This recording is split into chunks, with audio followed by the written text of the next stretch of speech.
Morning, everybody. How we doing today? Got a little buddy guy going. This is what I happened to have on at the end of the day at the cafe last night when we closed up. Had a pretty big legendary guitar player, Phil Haywood. Fantastic player, one of the most dynamic players I've ever heard. Crystal clear tone, wonderful lows, mids, and highs. Like, it was very orchestral how he played some of these old standards, and just some of the intervals he would add had a jazz sensibility, but they were more like scripted by his rehearsal and his style. But it's fantastic. Today I want to talk about an interesting subject: Coltrane's legacy and his impact on the psychedelic woke movement of the '60s, the hippie movement, the counterculture, and just thinking about the other day in the bathtub, where some of my best ideas come from, laying there. Coltrane's mark on the psychedelic era is kind of indelible, and his legacy isn't tainted by any of his more commercial endeavors, which isn't true for a lot of guys. Like, a guy like Errol Garner or Oscar Peterson, those guys get lumped as almost easy listening players at times, in part because of some of the more commercial records for some of the major labels. Compromises have to be made, and Garner made some fairly accessible pop white commercial records, but he was still a fantastic pianist. If you go to some of his early jazz recordings, he's just a phenom. And same goes for Oscar Peterson, just a legend. Coltrane, his legacy should be wrapped up on his two commercial pinnacles, which would be kind of blue, and his Miles Davis fame, and My Favorite Things on Atlantic, which he certainly is reinventing My Favorite Things and not making it just a commercial jingle. Yet that you can still hear it in a Barnes and Noble bookstore. Walking through a mall, you could still hear My Favorite Things by Coltrane. And yet his legacy, how he's remembered, his indelible mark on pop culture, is somehow far broader and actually almost disregards his more commercial endeavors. And Coltrane, of course, was a jazz giant. His work with Miles Davis especially brought him to the masses as a household name. Kind of Blue specifically. One of the best-selling jazz records of all time. The name John Coltrane just has a good ring to it. He probably achieved more fame than most of the label bandmates in that record. Cannonball Adderley certainly had a big career, but probably isn't the household name that John Coltrane is. Wynton Kelly, Bill Evans, both big names in jazz, but most non-jazz fans would never have been able to recognize Wynton Kelly or Bill Evans, really. Philly Joe, Paul Chambers, of course. I don't know, Philly Joe? Okay. But incredible record, obviously, and worthy of recognition, and worthy of it being your namesake. Like, it's Miles Davis certainly still hangs his hat on kind of Blue. As broad as Miles' career ended up being, Kind of Blue is still his probably most noteworthy moment that's in a lot of non-jazz album collections.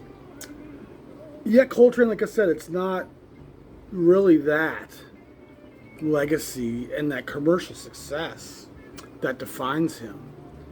And he is actually remembered almost in spite of that stuff. He, of course, signs with Impulse, which was a big pull for Creed Taylor when he launched his Impulse from the ABC label, ABC Paramount. They launched Impulse in 1960. Around the holidays, they put out the first 4 records, and I think Coltrane's first was Africa Brass, which is like Impulse number 6, if I remember.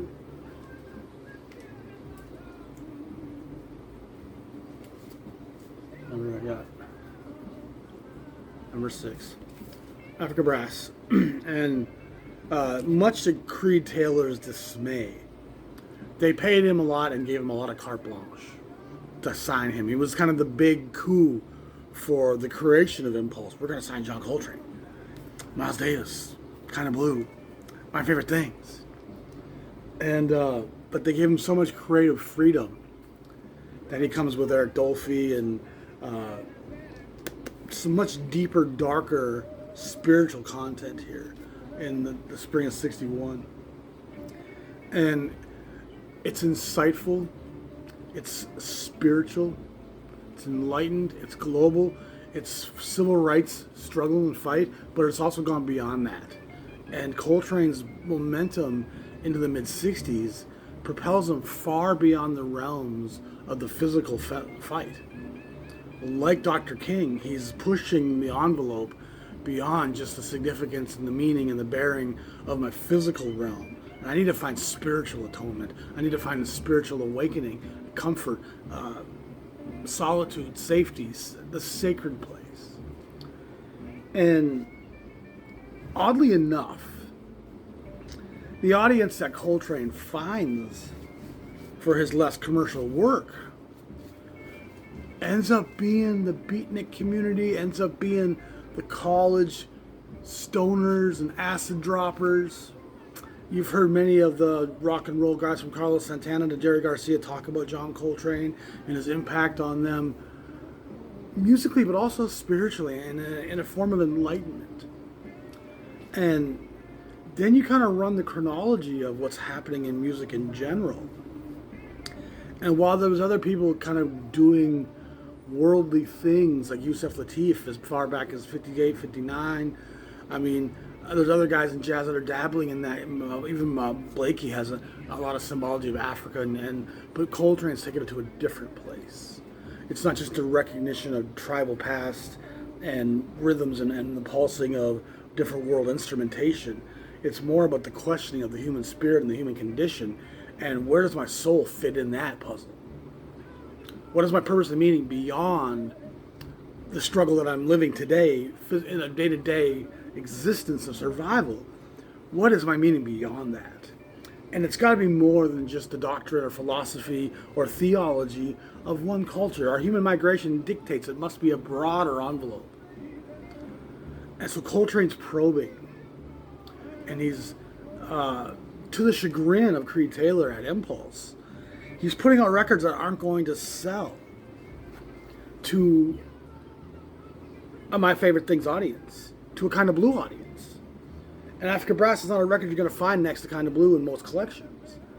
I was lucky enough to stumble on it pretty early in my Coltrane journey, back in the late 90s when jazz vinyl was a fraction of what it costs today.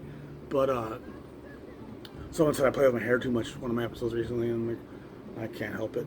I mean, I see the hair thinning a little bit. I'm like, oh, I gotta prim it up, darling. That'd be fabulous.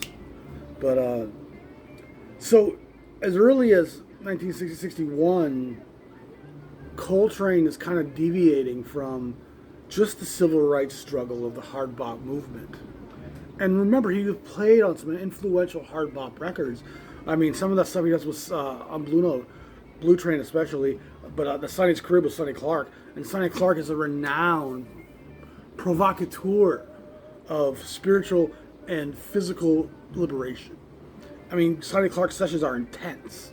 They're not just a study in note and music and theory. They're a study in human resistance and finding harmony through chaos, which is something I've said about Coltrane.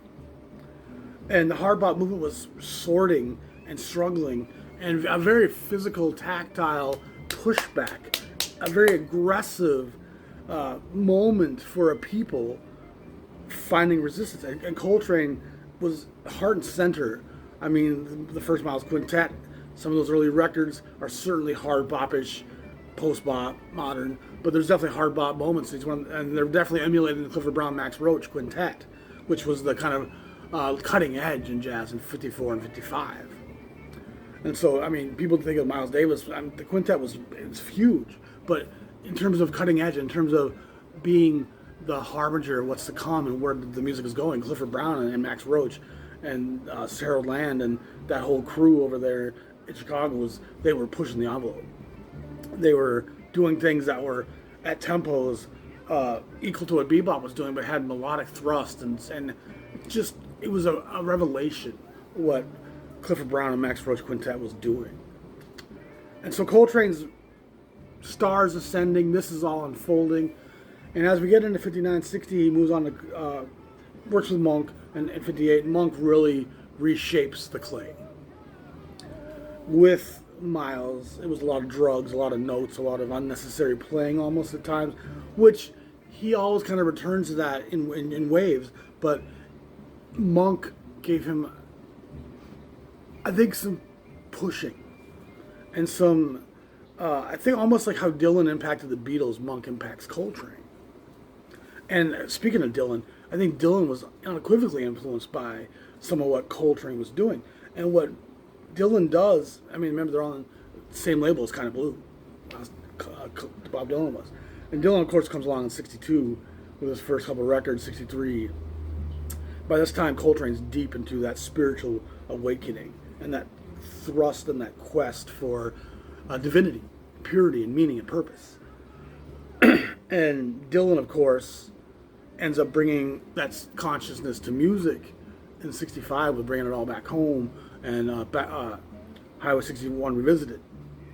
And that pushes the Beatles and a lot of the other rock that comes along in the late 60s into that awakening of the psychedelic movement and the counterculture, and Vietnam and the protests and the draft. It's all percolating. And there's a spiritual guy named John Coltrane playing the music of a broader humanity.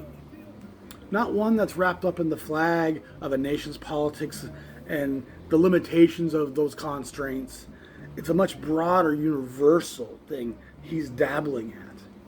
And I think the people who were the luminaries of art, of the political and social awakening, Coltrane was someone that they were in tune with and hearing. And remember, Coltrane is still doing some commercial work. At the behest of Creed Taylor, he does the Ballads record, which with the quartet, it's a beautiful record, and it probably sold much better than a lot of these other records. The record with Duke Ellington, I mean, it's absolutely fabulous. But he follows up Africa Brass with Live at the Village Vanguard. And Live at the Village Vanguard is a tour de force. And it cooks. And it's steeped in Chasing the Train, boys, spiritual, Softly as a Morning Sunshine. I mean, these are hippie concepts. Chasing the Train, of course, is a phenomenal piece that fits on one side of a record. Just powerful, evocative, spiritual music that's seeking, which is what its draw is. And I think some of the other things that come out in the free and avant-garde movement end up lacking some spirituality and become more driven by intellect and more driven by composition and the need to be creative and inventive, whereas this feels like it's very much driven by the energy and the spirit of comprehension. Not revealing what I comprehend, but seeking more of it. And his journey propels him, into Coltrane, the self-titled record. I think this is 62 by this point, number 21 in the Impulse discography. Beautiful record, and it's a little bit more on the center, but even out of this world. Soul Eyes, Tunji, which is an African theme. I mean, you're still seeing a world, global kind of awakening here in 62. And your Ginsbergs and your beatniks and your poets and your writers and the people who liked William S. Burroughs would put on a Coltrane session and grasp a connection, but also a disconnection from the ties that bind to the physical realm of the immediate world you're born into. And I've often said the opposite of the society you're born into is the reality of all things. Society is but a slice of reality. All societies that have ever been encompass what reality is. Most people who have to define reality will start describing their society. And that's a very singular way to look at reality. And it doesn't really capture it. Reality is everywhere. I mean, and when you realize that reality is so much broader than your society, it makes the Aboriginals your people. It makes the people of Mount Kilimanjaro your mountain, and the wall in China your wall. And that kind of global empathy would be very inconvenient for the elite. And so the constraints of nation, which has become an ism, prejudice, racism, nationalism, it's become something to divide people and to justify what me and my God have allowed us to have and what you don't have.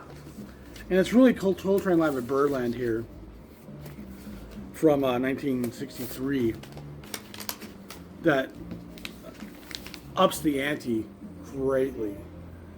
And of course, Alabama on here, it'll shake you to your timbers, and it's every bit as powerful and every bit as socially conscious and every bit as part of a movement as Strange Fruit.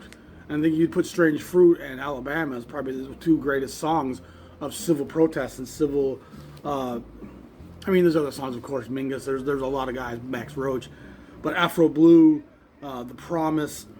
But again, Alabama here is this warm but furious, intense, looking at the microcosm of the lives we're stuck in, but also seeking for a broader map to place that into context.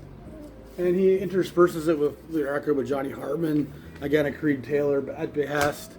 And I mean, I love his commercial work here. Impressions. Again, we're in 62, maybe 3 at this point. And the song titles, again, even the name Impressions.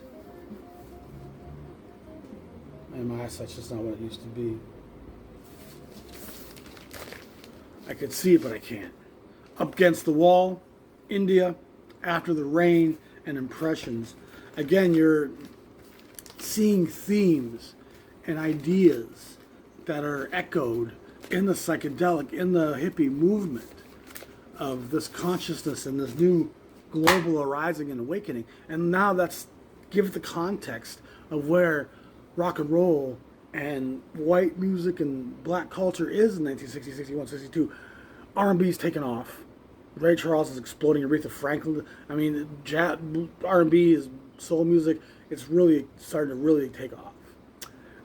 Sam Cooke. I mean, it's just a great time in soul music. The Isley Brothers, early stuff. It started to have real success. The Impressions come along in Chicago with Curtis Mayfield. The rock and roll. I mean, we're not even to Buddy Holly yet. We're Elvis Presley. We're just kind of see what I'm saying? Rock and roll is still in its infancy. Talking about Peggy Sue and My Blue Suede Shoes, doing impressions of black music that was done 10, 15 years ago. I mean, white music copies black music, but they're always kind of behind the curve in terms of where they're at. And so rock and roll's nowhere near where Coltrane's at in 61, 62 in terms of lyrical content. And it's Dylan really in the folk scene in 62, 63 that starts pushing A Hard Rain's Gonna Fall and Masters of War and Blowing in the Wind. And Dylan brings that consciousness to rock and roll eventually. And of course, the Pink Floyd, psychedelic, the Grateful Dead. I mean, 66, 67, the entire scene kind of blossoms. Then, of course, becomes a parody of itself rather quickly, which Frank Zappa was only too happy to point out with his first 3 Mothers of Invention records, where he's mocking the scene as it's unfolding, which takes some intuition, because you can come out on the wrong side of history, as artists have done, and look foolish afterwards. But he recognized, boy, there's a lot of commercialization and a lot of silly people following a herd here in this whole movement. And, I mean, people were joining it just to avoid being drafted, which, I mean, you can't blame them. But the underlying current of that music, I mean, white popular culture just hasn't got there yet. And it's interesting because as I talked about the Coltrane legacy, black record buyers were buying 45s and weren't really buying Coltrane's impulse music as a generalization. Suburban white folks were buying the My Favorite Things and Kind of Blue and maybe ballads and Hartman, Ellington. But that other stuff, it was going to the literati, the thinkers, the movers, the intellectuals, the college professors with a pipe and some comprehension of the meaning of Sherlock Holmes's reality. These people would sit back with their deeper thoughts, and Coltrane was pushing Kula Se Mama, Om, Ascension. I mean, the theme is just continuing to escalate as he rolls into the mid-60s. Crescent. What a beautiful, powerful session that was. Love Supreme, which again, it's not about a woman, it's not about a religion, it's about the greatest love of all. Coltrane Quartet placed the version of Nature Boy in here, which Nature Boy is done by a lot of people. Bobby Darin. I mean, Bobby Darin's version of Nature Boy is just beautiful, and I love it. But you hear Coltrane play, and I knew Coltrane's version way before I knew the pop versions of it. So to hear Bobby Darin and go, oh, this is strangely familiar to me, and then come back to this later and be like, oh, that's the same song. And hear how Coltrane takes that beautiful melody and dissects it and interlopes it with just an intercession of prayer. These are intense renditions of standards even at times. Chim Chim Cheree. This isn't just Mary Poppins Darling. This is much more intense. And then it starts to spread into guys like Pharoah Saunders and Archie Shepp and Albert Eiler and the other things that were going on in the 60s. And rock and roll via Dylan, via other instrument, Woody Guthrie. I mean, it starts to force its way into the popular culture. So what's ended up happening is Coltrane's legacy, though it should be kind of blue, though it should be my favorite things, and for many it is, for those people who are more the monocle wearing subclass, the intellectuals, the ones who see themselves as intellectual, who I read the New York Times every day and have a snifter of brandy on my porch when I'm waiting to get home, and I sit here with old Bowser here and we talk about the cosmos. I mean, and we've all got a little bit of that. Listen, if you're at this channel here, if you listen to jazz at all, I mean, there's a certain degree of that in who we are. We know we're a little deeper than the folks who sit back watching Fox News and TV reality shows all day. We know that, which is great. It's why we're here. It's why we share in fellowship. And the cutting edge of humanity exists on that bubble, that wave, that terminal moraine of intellect is what's pushing us forward while the rest of the sheep mingle back in the herd and many of them drown in the rising tide. And so when you look at the timeline of all this, it's these college scene hipsters, intellectuals, driving Vespas, Ivy Leaguers, thinkers, and that's exactly who was listening to John fucking Coltrane. And so the counterculture, I think, is really strongly influenced by this man. And so he ends up being part of the civil rights movement. But he actually starts pushing society, American society especially, into a social revolution much broader than just the civil rights movement. He pushes us to a spiritual enlightenment of me eschewing my nation, forgetting my cloak of religion, the values of my upbringing, and recognizing a much broader humanity, a love supreme, a connection to a much grander composition that the modern realizations of space travel and satellite photography and mapping of the world and the understanding of history, the world was becoming smaller, and there had to be some shifting in how our spirituality functioned. And it's Coltrane marching towards his own mortality as his health wanes in 64 and 5 that really is probing the outer rim, looking for what lay beyond, not just beyond this galaxy, but beyond this universe.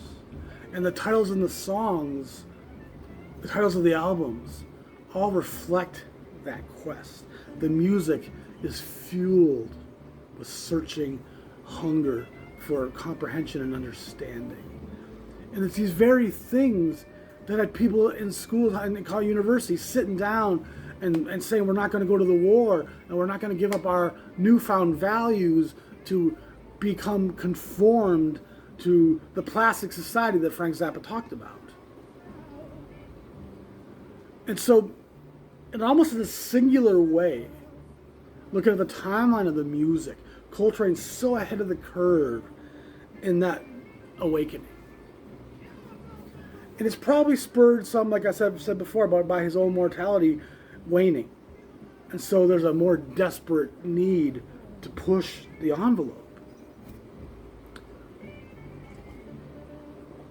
I hope I've shared what I'm trying to get across well. Because I think it's a very interesting thing to recognize how a black man, in the woes of the civil rights movement, in the rising of a new war where many black men are going to go die, it's he that shapes the intellect of the crest of the wave. And of course there's other influencers, absolutely. But I think Coltrane is an integral part. And when you look at the chronology, I'm not sure there's anybody else at the time point he's at really pushing that envelope quite in that way.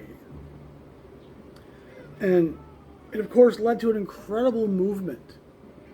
And when you see the Crosby, Stills, Nash and Young, I mean, some of those beautiful things, even at Woodstock by then, had become kind of a watered down facsimile, but there's still moments when the urgency of Stills and Crosby and even Neil Young, helpless, four dead in Ohio.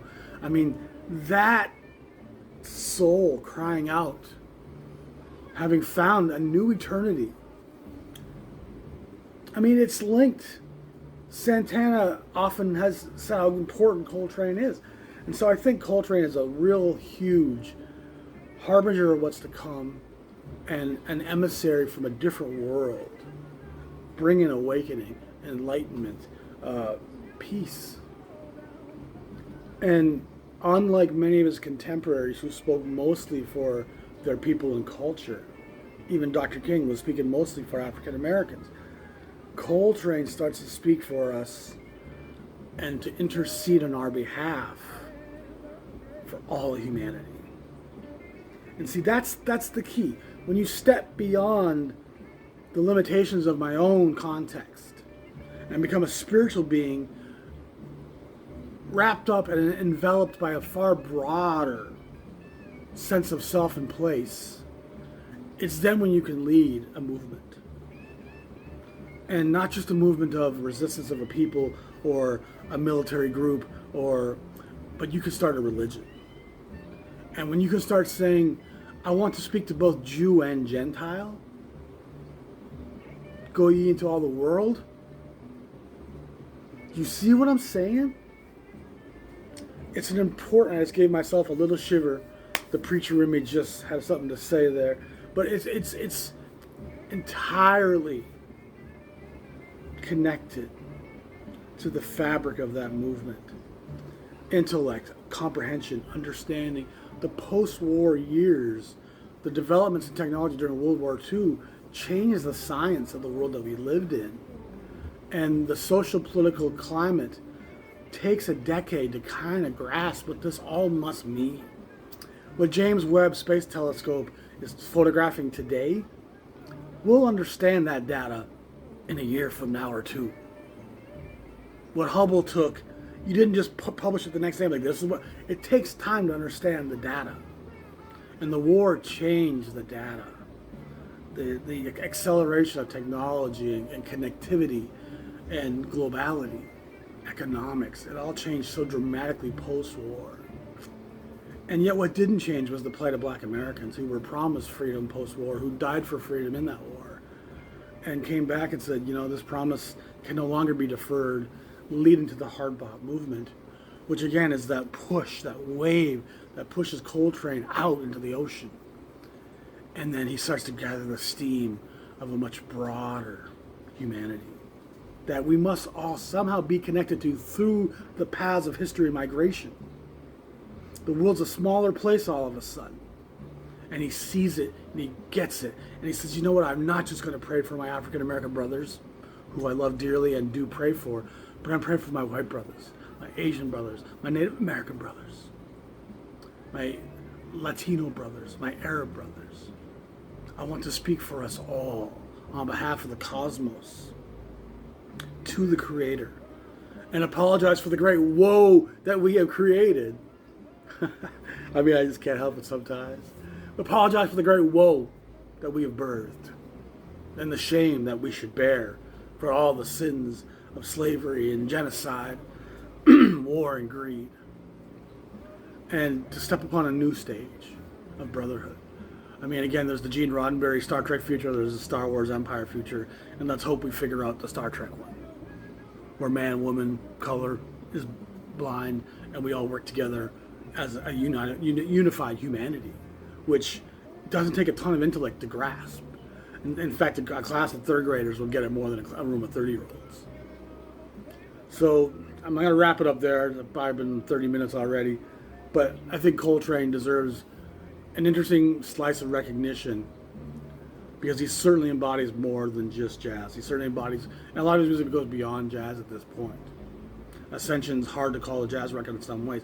It's a cacophonic intercession on the behalf of humanity, finding peace through chaos. I mean, and it's just, again, it's why his legacy is so different and why his commercial recordings don't define him. And the intellectuals who were inspired and driven by him in the 60s are also the ones who gave birth to the intellectuals who are buying records today and their children and their children. So the intellectuals are still grasping onto that same Ginsberg, that same William S. Burroughs, that same Bob Dylan, that same John Coltrane. And in a musical North American context, Coltrane's ahead of the curve. And he's pushing an envelope of spiritual unity that leads to a lot of protests, peaceful and non. And the water cannons and the riots, and it's all a result of the infrastructure of the elite resisting that resistance. It's not that complicated when you see it. It all kind of fits together quite simply. And it's defined by every other culture, empire, and history throughout time. This is how the shit goes down. And if you don't see it, you're denying yourself. And if you want to talk about, oh, I'm being political or I'm being liberal, it's fucking bullshit. It's history. I'm not making shit up. We just doing what Rome, China, Russia, England, every one of them ever fucking did. Doing the same bullshit. We're feeding our own people, destroying the lives of our own because there's no more enemies to collect and kill. And if you don't feel the weight of that oppression, of that serpent feeding on your tail, consuming the flesh of its own people, you don't understand why your police departments are being militarized. This isn't about politics. It's about reality. This isn't about left and right and, oh, Biden. I don't give a shit about Biden and Trump. Neither of them. I'm a Canadian citizen. First of all, I don't vote in this country. I don't think democracy works. It's been so a tool of subterfuge and it's been so subverted by economics for so long. It's a mockery. It's a dog and pony show. We'll give out a ribbon for the first prize. Go be president. But you didn't change nothing. You're not changing the current of economics globally. You're certainly not changing the tide of war. Sitting presidents don't change international policies. They might change a few things locally, but they're not going to ever get into that real economic stream of what capitalism and the industrial giants are doing. And if you get in that way, they will sweep you over. So I don't want to hear no bullshit from people about, oh, you're getting too political. It ain't fucking about politics. It's about being human. It's about being connected to the fabric of the human blanket that is all of us. And if you ain't comprehending that and you think being woke is it ain't about being woke, it's about being smart. It's about opening your eyes and recognizing that, man, there is no solidarity in nation. I didn't come from some pure national bloodline or religious. That's it. You're a human earthling. And I've said before, I'm going to close with this. There's a lot of Americans who have become more American than human. And if you're more American than human, what I'm saying right now is annoying you. You're pissed off right now. You might have stopped watching already. But imagine a shelf of canned tomatoes and a section of cans was saying, we're not tomatoes, we're Del Monte. That's a dumb fucking tomato. You're a tomato. You're a human earthling. Peel everything else off that can, get some mass contained, be like, human earthling. Once you're part of that club, you're part of Coltrane's club, you're part of the Jazz Shepherds club, you're part of the human club, then you can find some spirituality, some peace, and some understanding for where your life is taking you. Outside of that, the chaos that reigns, that's driving consumption and the economy and misery and depression, you will live in that world. You want to escape that? find a broader truth of the beauty and the miracle of living in a world where we can see the Andromeda Galaxy at night and recognize what that little blur in the sky is. And how every brother and sister on this planet must be important and special to me because we're part of the collective consciousness. And it's going to take all of us in unison to figure us the way out. And with the divide, all that will still rule is money, and money rules the day in all ways. Don't let it rule you. Coltrane, kudos. You really nailed it. You really brought it home. And rock and roll and the hippie counterculture really embraced it. And of course, that was subverted as well. And by the time 73 comes along, you have the Eagles, which is a whole different realm of disconnect once again, and being proud to be a desperado and to be an American. And I mean, country music drives that point home all the time. I'm proud to be American. God loves Americans, and if you don't drink beer and have a pickup truck, you can't be going to heaven. I mean, that kind of foolishness I find very distasteful. So, again, a little rant there at the end, but again, I've got a few people say, oh, you're so political. I'm not being political. I don't give a fuck who you vote for. You're better off not voting, from my perspective, because democracy doesn't really change any of the things that matter. Countries are still starving and having their resources exploited, regardless of what party sits in the White House. Bombs are still dropping, smart drones are still flying. I mean, you think... I mean, I hate to even say it, but even abortion is this incredibly divisive, unimportant subject that has us divided and acting like a bunch of fools. And I can solve that issue for you in 2 minutes. Abortion, sure. Let a woman, her family, and her doctor decide. Done. Move on. So there's your politics for you. If you don't fucking like it, I don't give a fuck, man. I really don't. If you're wrapped up in the nation that strongly, you're a sheep. You're blinded. And I just don't care if you don't watch the channel, to be honest. Because this channel is about much, much broader thoughts. Peace.